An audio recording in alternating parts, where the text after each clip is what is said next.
Ladies and gentlemen, boys and girls, welcome back to Geometry. It is Monday here. We're trying to figure out some of these basic examples on the back. And I know before you saw the front of this paper, you'd look at something like this and you'd do this for a while. You'd look like this guy for half an hour. I don't even know what this means. And I could, you could make a table of values and figure out what the heck this is. These are standard forms for equations of circles. So now hopefully you start to make sense and you go, oh wow, this crazy equation is actually, the radius is actually 10, and the center of the circle is just the coordinates here. It's 2, 5. And that's all I want you to be able to recognize. When you see something like that, you go, well, it's x minus the x coordinate for the center, and y minus the y coordinate for the center. So if you were to, you could type this in a calculator, and well, it'd be a little tough. Tough to type in a Desmos. D-E-S-M-O-S. Desmos is a graphing calculator, online graphing calculator. It's beautiful. I strongly recommend you try it out. D-E-S-M-O-S. You can type this equation in, and it'll graph it for you.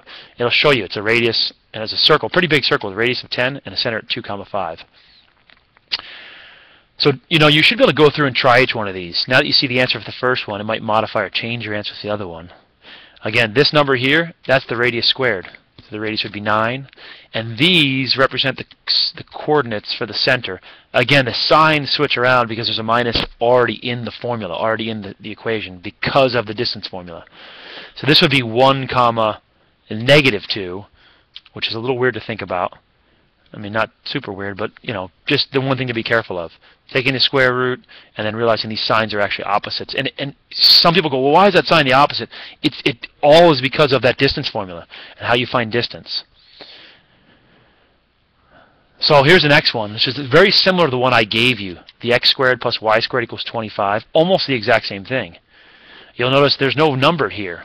If there's no number here, what number is invisible here that's being added? Oh, that's 0. So it's 0, 1. And of course there's my radius. Radius is 4. Easy one. You love fractions, so I threw a couple fractions on there for you. If there's no number here, just like the one we did, x squared plus y squared equals 25, this is the exact same circle, but a heck of a lot smaller. Centered at the origin. There's 0 and 0. There's no number here being added or subtracted. So the center's at 0, 0. The square root of 1 is 1. The square root of 4 is 2. So it's got a radius of a half. A very small circle. Same idea on this one. Square root of 4 is 2. Square root of 9 is 3. So the radius would be 2/3, a very small circle. And the center would be at -1, -7. Hopefully those answers, make sense. And the last one, which is almost exactly the same, centered at -7, +7. And the radius is a little bit of a mess here. The radius is a little smaller than this radius.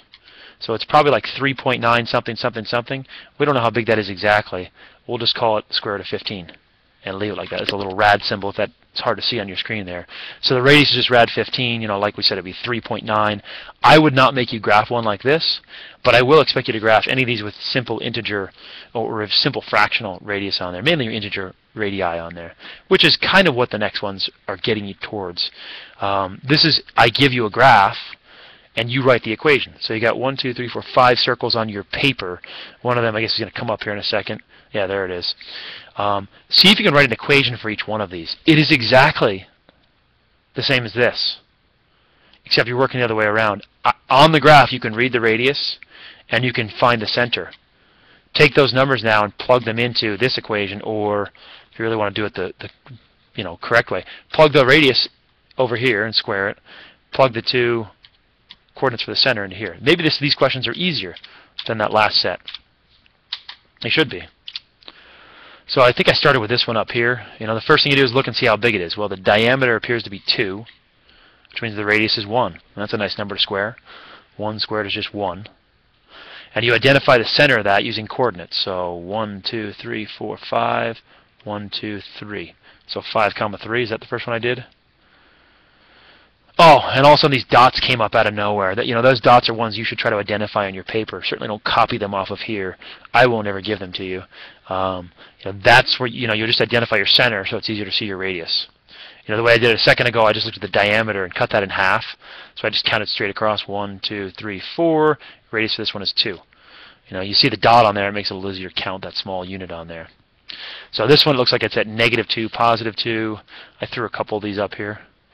So equation for this one would be just plugging numbers into this, basically. You plug the radius in, square it. That's where the 4 comes from. This is x plus 2 because of the negative, and this is x minus, or y minus 2 because that would be positive. Great time to pause and do 1, 2, 3, 4. Do the other 4. You should hopefully get the hang of it. This one, of course, you're 1, 2, 3, 4, 5 units to the left. So that would be x is -5, which means when I write it in the equation, it's going to be +5. There is no y coordinate, so this is just y squared. You don't have to do anything with it. And the radius is 1, so that's an easy one. Again, it's +5 because it's 5 to the left. And we switch that sign around, y squared with no value because there's a y coordinate of 0 at the center. This one, yellow one on the screen up here is left 1 and down 2. So these are both negative, which means in the equations they both turn positive. So x plus 1, quantity squared, and you do have to have the second power on there. If you don't, you end up with some sort of parabola or linear equation. And the radius again is 2. So you square that and you get 4. And then the orange one here, 1, 2, 3, 4 to the right and down 1. Appears to be the center. So it's x minus 4 and y plus 1. Radius on that one is the biggest radius. Radius is 3. 1, 2, 3. So that would be squared on there. Should be a 9 on the right side of the equation. And the last one. Check if you got that one right. X minus 5, quantity squared. Y minus 3. These are both negative because the actual coordinates are positive. And of course just 1 squared, which is 1. So the next two here, see if you can put it all together. See if you can graph your own equation. So graph these two circles. Now, they don't have to be perfect. You've seen how perfect I can graph a circle. Do your best. Try to graph them neatly. I wouldn't go to the radius first. I'd go to the center. Center of this is left 1 and up 2 because it's -1, +2. So I would start there. Left 1, up 2. The radius is whatever this is. Take the square root, so you go 1, 2, 3. I would do your top, bottom, left, and right first, and then kind of just, jimmy rig the circle in there. So you go 1, 2, 3 to the right, 1, 2, 3 down, 1, 2, 3 to the left, and then 3 up, and just fit it in there. Radius of 3. Beautiful. And then the same thing on the last one. This is telling you to go right 6, down 2. So 1, 2, 3, 4, 5, 6, down 2. And of course my radius would be 4 for that one. So just go up 4, go left 4, go down 4, and go right 4, and make that circle work. If you're on a perfect world, you would stand up, you'd walk over, you'd get a compass, and you'd draw a circle with a compass. And everyone would be happy. And no one would insult anybody's drawings. Everyone would say, very nice circle. So if you want to do it that way, grab a compass, draw a beautiful circle on there.